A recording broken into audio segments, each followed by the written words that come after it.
Who raised you more? Your parents, your grandparents, or someone else? My sister Amanda threw a birthday bash for her boyfriend on my wedding day, and my parents skipped my ceremony to sing off-key over a sheet cake with sparklers while I stood at the back of the church pretending my veil hid the fact that their seats were empty. Which is a very long way of saying the people who were supposed to raise me with a spine decided to test it instead. I kept smiling for guests who whispered like they were at a museum exhibit titled The Bride Abandoned by Her Own, and I kept my bouquet steady even when Ethan squeezed my hand with that quiet pressure that says I am here, you and me, eyes forward. Do not give them what they want. The organist missed a note because she saw the vacant pews too, and her face folded into the expression strangers wear when they remember their car insurance payment is late, and still I walked, because walking was the only choice that did not collapse me. The backstory is older than the lace on my dress. Amanda the meteor who never learned gravity, me the planet expected to orbit, a family choreography where my job was to clap at her first recital, her first promotion, and her first pretend company that sold candles shaped like state birds and lasted exactly 2 holiday seasons. Mom called it harmless ambition and Dad called it branding, and when I pointed out that the birds melted into vaguely disappointed blobs, they told me I had an attitude that needed smoothing, like a wooden spoon you sand down so it does not splinter in the soup. When I got engaged to Ethan, the first man in my life who thaws my sarcasm instead of punishing it, Mom said she was thrilled and then asked if we could aim for a date that did not collide with Amanda's social calendar. Because Amanda's boyfriend Tyler had a birthday in spring and traditions had already formed around a barbecue, and wouldn't it be sweet if we let them have their thing, since we, after all, had the rest of our lives. We picked a date in early summer, a Saturday that felt safe, circled in my planner with a red pen that stained through 2 pages, and 3 weeks before the wedding Amanda announced that Tyler's birthday barbecue had blossomed into a full experience, by which she meant a rented rooftop with a rented DJ and a rented photo booth, and she laughed when I reminded her the date, not because it was funny but because laughing is what people do when guilt steps into the room and they pretend it is a surprise guest. Mom said there was a misunderstanding. Dad said these venues are impossible to move, and I said so is a marriage once it starts, and they pivoted into that oiled language families keep for emergencies. The kind that slides off your brain and leaves it shiny but unchanged. We will make both. We will bounce between them. We will be everywhere you need us to be. On the morning of the wedding, Mom texted that traffic on the interstate was thick as gravy and they were running behind, which made sense until someone tagged Amanda on social media in a video taken at 10 in the morning that showed her in a sequined jumpsuit holding a mimosa like it was a microphone, counting down to Tyler's big night, while the rooftop glittered with balloons that spelled his name in letters as tall as a middle schooler. The truth is messy until it isn't, and then it is a straight line from point A to the bruise. I put my phone face down, because if I looked again I would swallow it, and I let my bridesmaids powder me like a fragile donut while the world outside the green room practiced moving on without me. I married Ethan in a sanctuary that felt both fuller and emptier than any room I had ever entered, fuller with love from people who chose us and emptier by the exact weight of 2 parents and 1 sister who preferred a rooftop playlist to my vows. The pastor's voice sounded like vellum tearing and healing at once, and I stared at the stained glass until the blues and rubies blurred into something that looked like a map, not of where I had been but of where I was willing to go. After the kiss, after the cheers, after the second cousin who hugged me like a tent pole and whispered that families are complicated, I walked into the reception hall and saw the 2 reserved chairs with pale gold ribbons that no one dared untie, and the air pulled tight. And something in me that had always waited for apologies or epiphanies or both decided to clock out. Revenge did not arrive as a thunderclap. It walked in as a florist's assistant with a dolly. We had an avalanche of peonies and garden roses scheduled for the church entrance after the ceremony, a tableau designed for photographs that would prove a kind of beauty even when the story inside those frames was crooked. I asked the coordinator to redirect half of those arrangements to Amanda's rooftop, and I dictated the card myself, because the line between petty and precise is thin and I enjoy balance, from the bride and groom. Grateful you could celebrate today. Take lots of pictures. The driver left the flowers at the rooftop host stand at exactly the hour our reception opened the dance floor, and the photos hit social media within minutes. A cascade of lush, expensive blooms framing a cake with Tyler's face printed on edible paper. The card posed front and center, proof that I had learned the only language my family consistently translated: optics.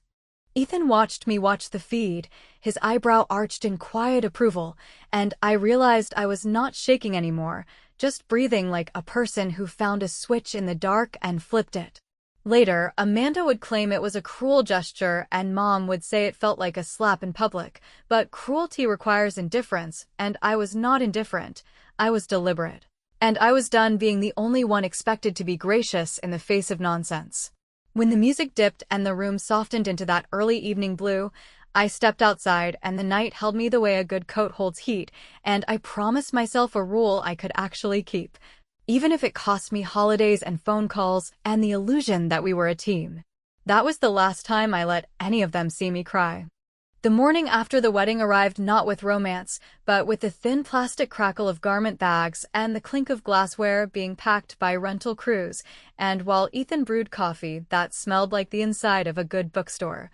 my phone produced a chorus of half-hearted explanations that read like a script assembled by a committee with no editor, because apparently the interstate had been a parking lot, the valet had been a saboteur, and time itself had bent around a rooftop where a DJ named something like Sparkplug had demanded early sound checks for the sake of the vibe. Amanda texted that they were there in spirit. Mom left a voicemail that had the brittle brightness of a daytime talk show host apologizing for a scheduling mix-up. And Dad sent a thumbs-up emoji in a family thread as if approval could be stapled to absence and look like support. I could feel the urge to rebut, to marshal screenshots and timestamps and the physical evidence of those two pale gold ribbons on the empty chairs, yet there is a moment when a person realizes that arguing with a funhouse mirror will not restore your face, and I decided to save my oxygen for the life I had just promised to build. That decision did not make me meek, it made me meticulous, and in the space where an extended apology tour from my parents might have lived, there was instead a practical reorganization of my emotional furniture. I packed up the rituals that had kept me orbiting Amanda's theatrics and moved them into a mental storage unit, keeping only the pieces that had real use, like Ethan's laugh when I oversalt the potatoes and the way our small apartment held us without creaking.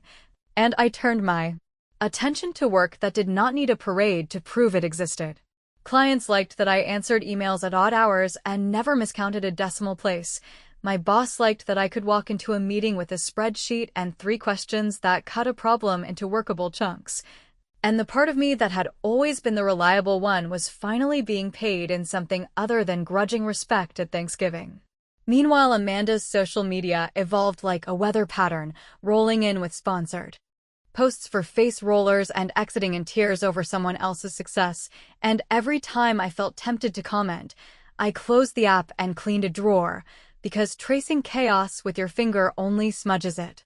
The family tried what families try when they suspect their favorite audience member has left the theater. Mom called to say that misunderstandings are like gum in your hair if you do not act quickly. Dad suggested a May-up dinner where we could all reset. And Amanda invited us to a pop-up market for her new line of artisanal something or others that looked suspiciously like items purchased wholesale and rebranded with fonts that shed glitter. I declined each invitation with a politeness that had bones, and when Mom accused me of keeping score, I told her that refusing to loan a fork to the person who used it last time to stab you is not vindictive, it is sanitary. Ethan backed me with a steadiness that made me braver than I wanted to be, and on nights when doubt tried to rehearse its greatest hits, he would put a hand on my knee and say that families are ecosystems, not monarchies,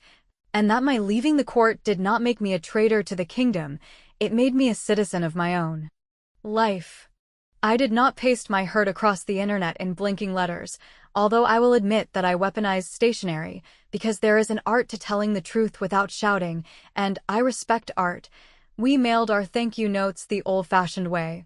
Thick envelope stock that made the postal scale sigh, each one containing a photograph that our friend had captured by accident, a wide shot of the reception hall where the dance floor glowed and the cake shimmered, and those 2 reserved chairs. weighted like unsolved math problems, my parents' names tied to them in gold script visible enough to register, but not so blatant it turned the picture into a spite meme. The message beneath was simple and clean. Thank you for showing up. Thank you for holding us up. Thank you for reminding us that love is a verb. And I addressed one envelope to Mom and Dad at their house and one to Amanda at her apartment. Because fairness sometimes looks like a mirror even when you would rather it be a window. Cousins texted to say the photo was haunting in a good way. Aunts called to murmur that the composition had real weight. And somewhere on the rooftop circuit the card I had sent with the redirected flowers kept resurfacing in stories with the kind of embarrassed laughter people use when they realize a joke landed on their own feet. The small practical revenges continued, not flamboyant but effective, like changing the shared family calendar settings so my commitments were private by default.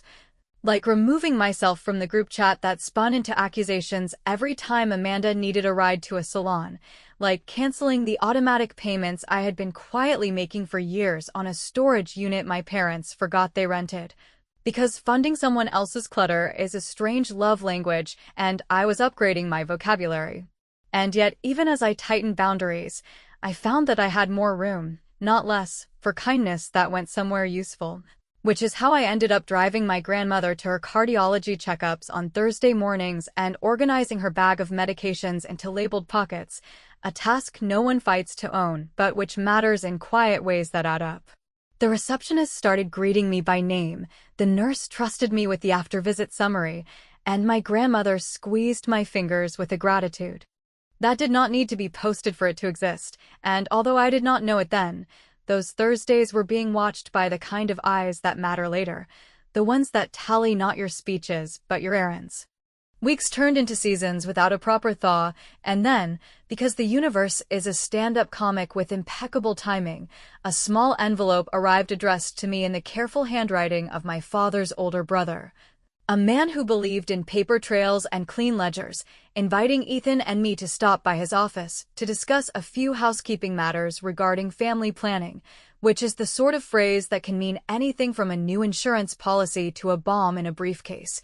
I held the card and thought of the empty chairs, the redirected flowers, the photograph making its rounds at reunions I no longer attended, and I realized that the line between consequence and coincidence had begun to blur. Before I called to schedule a time, I performed one final, compact act of payback that felt like sealing an envelope with wax, nothing loud, nothing cruel, just a crisp, undeniable boundary. By uploading our wedding album to a private link and sharing it with everyone who had signed the guest book except 3 names, then sending Mom a separate message with a single image attached, the wide shot with the 2 chairs and the gold ribbons, and a note that said, I hope someday you can sit with this, because I am already standing somewhere else. The typing bubbles appeared and vanished and appeared again, and just as my phone vibrated with her call, my uncle's office number flashed on the screen as well, and for the first time since the organist missed that note, I felt the air tilt in my favor. My uncle's office smelled like old paper and lemon oil, the kind of scent that makes you straighten your spine without being told, and as Ethan and I sat across from a desk that had supported more family secrets than any Thanksgiving table, my uncle folded his hands in that accountant-priest way and explained that what he called housekeeping was, in fact, a set of decisions made over slow months and careful afternoons by 2 people who had spent their entire lives paying attention while the rest of us performed, because my grandparents had watched me drive Grandma to cardiology on Thursdays, had noticed which one of their granddaughters learned the pharmacist's name and which one learned the bartender's, had noticed which set of parents showed up when casseroles were needed and which showed up when cameras were present, and after a heart scare last winter my grandmother signed a codicil that rerouted the river everyone assumed would feed Amanda's never-ending projects, leaving me not a trinket or a sentimental tea set, but the whole unglamorous load-bearing thing, the house with its creaking banister, the lake cabin with the dock that needs resealing every second summer, the boring blue chips that sit in a folder like plain bread and quietly keep people fed, and the not minor detail of executorship with full discretion to convert assets for charitable gifts that match demonstrated values. a phrase my grandmother underlined twice in her tidy teacher handwriting as if she were grading the family. I am not naive and I am not cruel, so I asked questions the way you ask a strange dog to let you pass, slow and clear, because money has a way of turning people into witnesses against themselves, and my uncle, who keeps truth in bullet points even when he is speaking in paragraphs, confirmed that my parents were left thoughtful lifetime stipends that prevent embarrassment but require annual accountability reports. Confirmed that Amanda was left a lump sum contingent on finishing an actual certification in something other than influence within 2 years, and confirmed that the letter to me, which he slid across the desk like a fragile photograph, made no demands beyond this. Keep Thursday mornings if you can. And do not let them sell the piano that carried Sunday songs through bad weather. I read the letter while Ethan watched my face the way a person watches a bridge in a storm, and I felt something steady inside me introduce itself by its true name. Not vindication exactly, and not triumph, but a kind of composure that arrives when chaos finally shows its math. I had not won a contest. I had simply stopped losing one I never entered. The call started before the elevator reached the lobby, because news travels through families the way a spark travels through dry grass. And by the time we reached the sidewalk, my mother had texted a paragraph that broke every rule of punctuation in a rush to proclaim that this was wonderful and also confusing, and also perhaps a mistake that could be corrected with a simple conversation. While my father sent a link to an article about the importance of legacy, which is what people call their reputation when they have finally realized it comes with paperwork, Amanda, never one to be outdone in the theater of urgency, sent voice notes that sounded like a mezzanine monologue about fairness, effort, and what she described as my sudden decision to become a gatekeeper, as though I had been handed a nightclub and told to play favorites at the rope. I did not answer any of them, because negotiation cannot begin while the other party still thinks a tantrum is a tactic, and instead I went home, sat at our kitchen table with Ethan and a legal pad, and made what my grandmother would have called a plan with a backbone.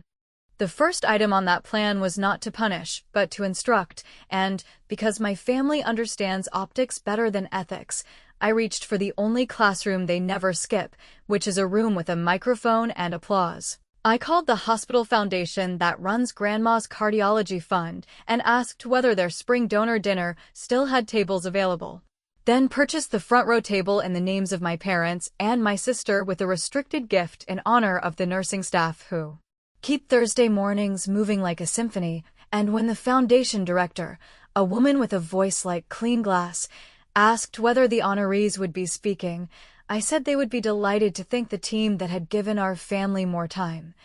which was both true and strategically inconvenient for anyone determined to keep pretending our story was different. The invitations went out, embossed and elegant, and I forwarded them with a note that said simply that I had reserved seats for them at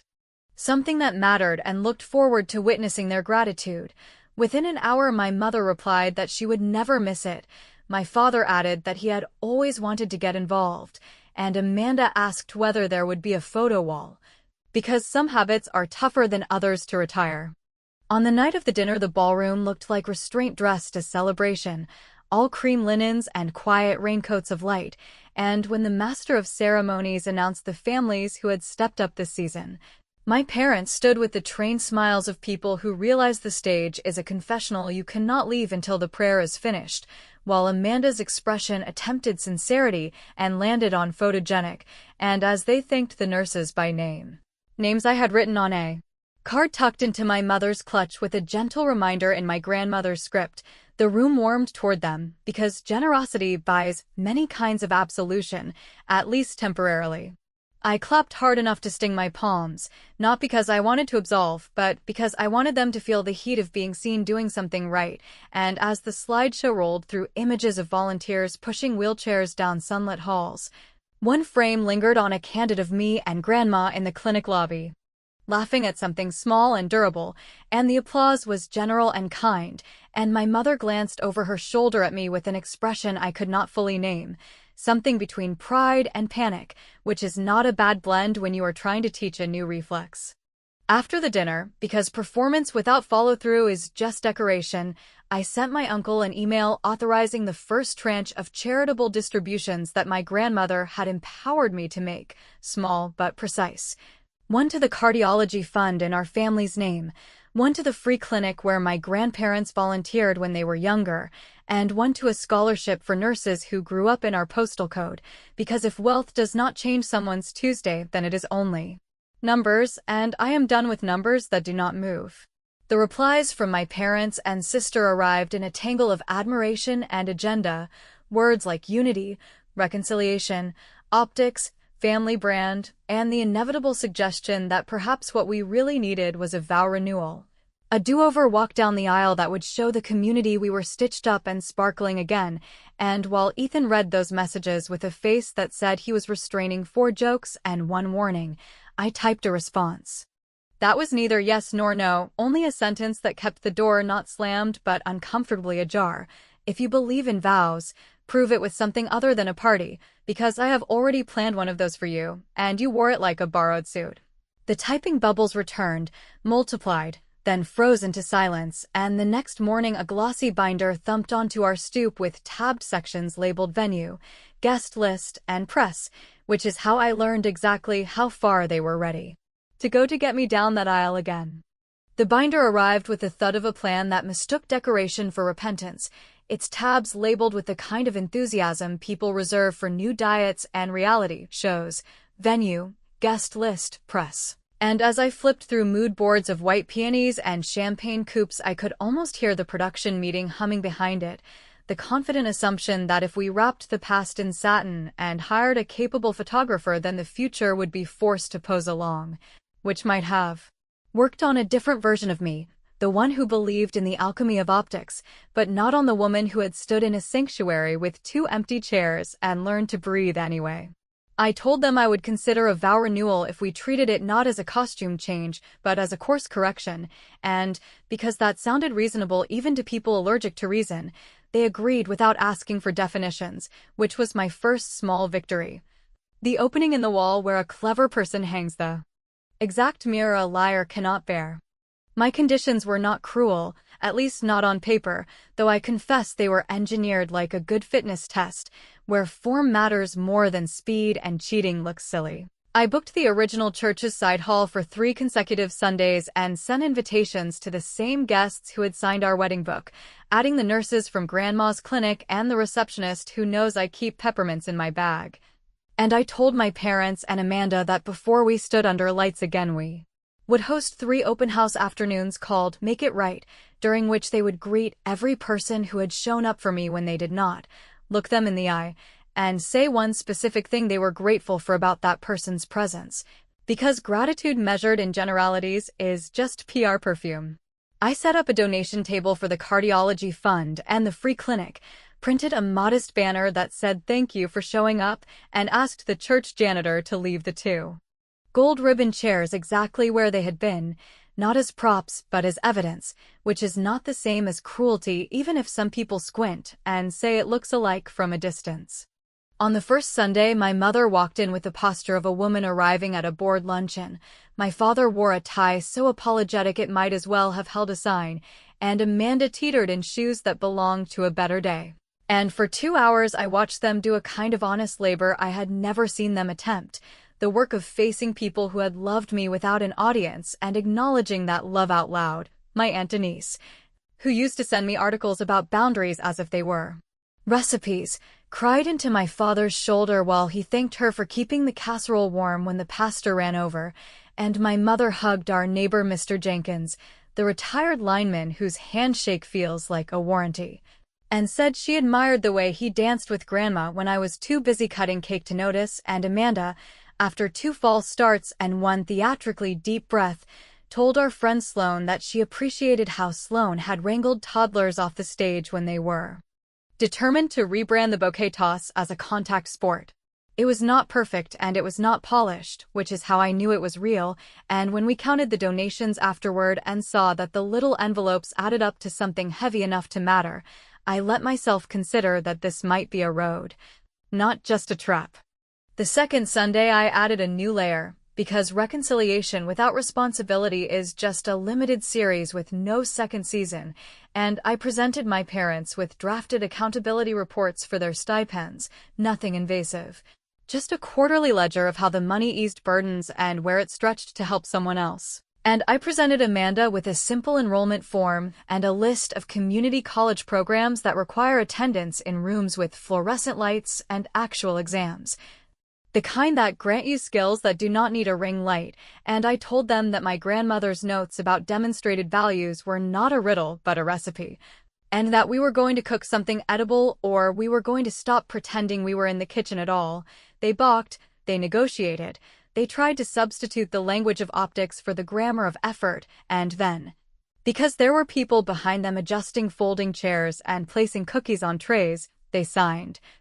Not out of shame perhaps, but because momentum can be a kind of mercy. Ethan squeezed my knee under the table and whispered that he could get used to this version of Sunday, where repentance wears comfortable shoes, and I laughed into my cup in a way that did not feel like gloating, which surprised me more than I expected. For the third Sunday I saved something precise, an act that might look like small theater but was in fact a structural correction, and I asked the pastor if I could borrow the center aisle for a single hour between services. Then I called the Hospital Foundation's videographer, the quiet genius who films testimonials without making anyone feel captured. And I told my family that before we even uttered the word renewal, we would walk the aisle we had warped with our choices, and we would do it in the order that tells the truth. First my parents, together, carrying the 2 gold ribbons, placing them on the first pew with their own hands. Then Amanda, alone, carrying a bouquet I bought with my own money and setting it on the second pew where she had been missing. Not as a punishment, but as a marker, like a milepost on a road you plan to walk with better shoes. Then me and Ethan, last, carrying nothing, because our hands were full the first time and we had learned to keep them free. They argued at home and went quiet in public, which is the usual sequence for people learning a new step, and then they did it, cheeks flushed, eyes wet, hands trembling, while the videographer caught not humiliation but humility, a distinction I prefer in almost every category.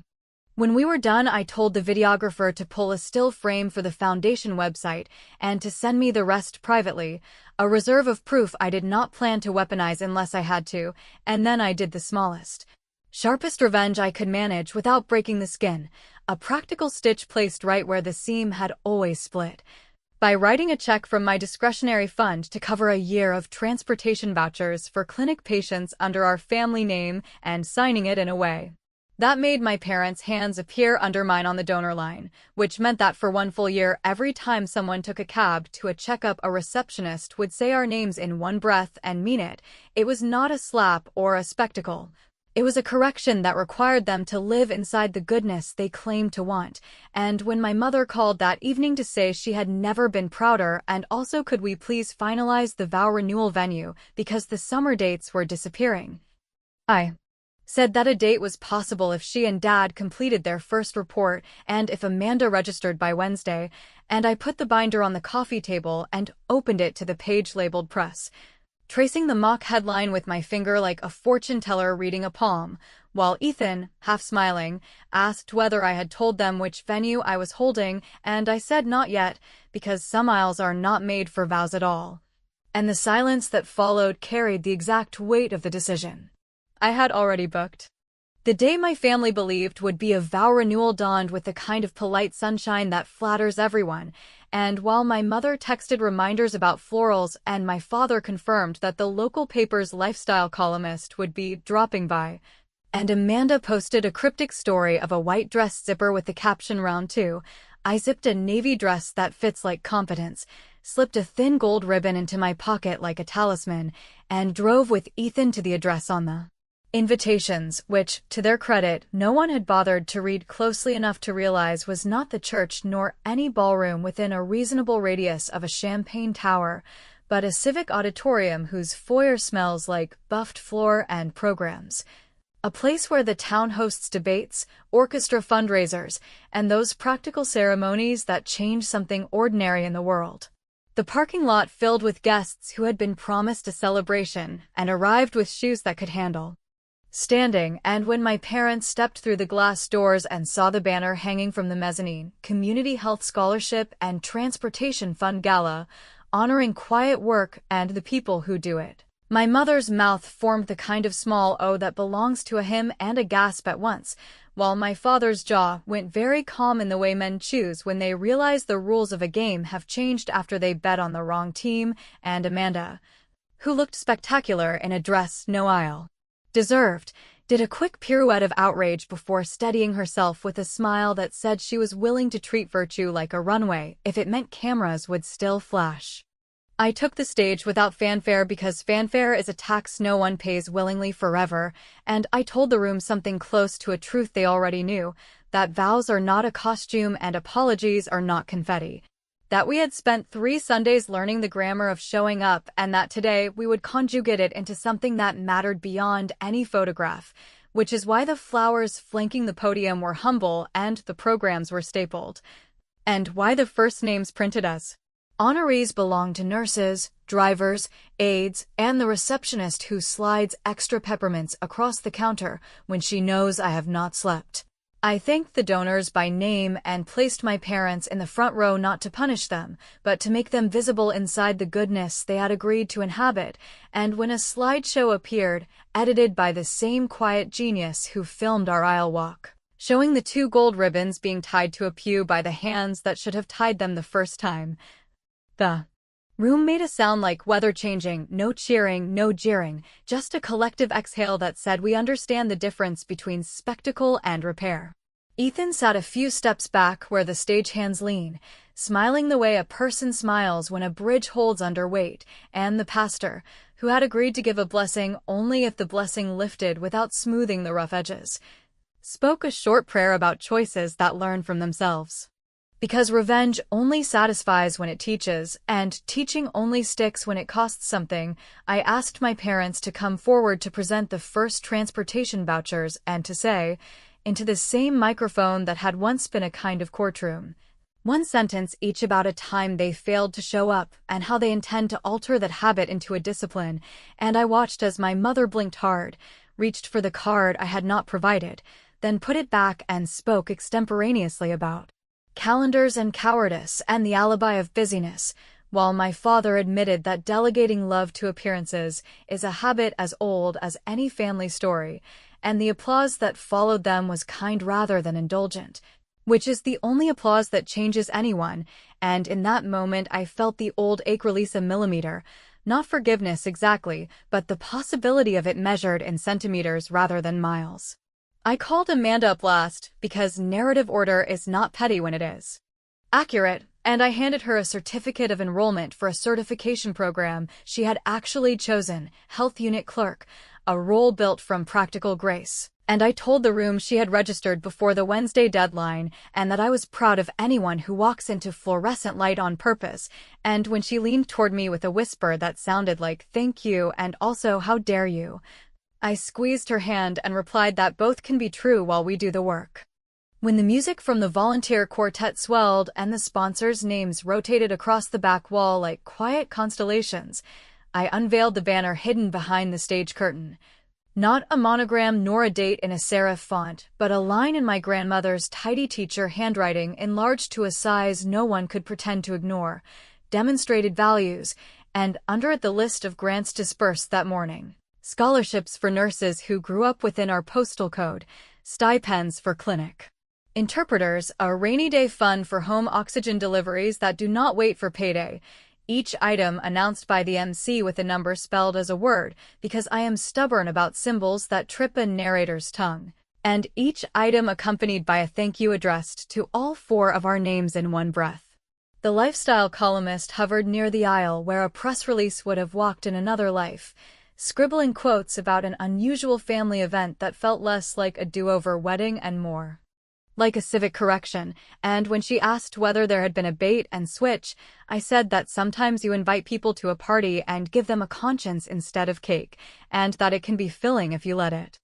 At the end, because neither justice nor love should be declared finished in a room that empties, I asked the guests to stand and turn toward the back where 2 chairs sat with their pale gold ribbons. Not to dramatize an absence, but to recognize that some spaces stay empty to warn us, and I reached into my pocket, pulled out the extra ribbon, and tied it into a bow on the program stand while saying that if my parents and sister kept their reports and coursework flowing, and if they showed up on Thursdays and on dull Tuesdays with the same sincerity they bring to bright Saturdays, then I would consider walking an aisle again, not toward a camera, but toward a choice to trust them with the soft parts of my days, which is a risk I do not owe anyone but might someday give because I choose it. The crowd dispersed into early evening like a long breath being released. The nurses hugged my mother until her posture softened into something human. My father handed Mr. Jenkins's coat with a care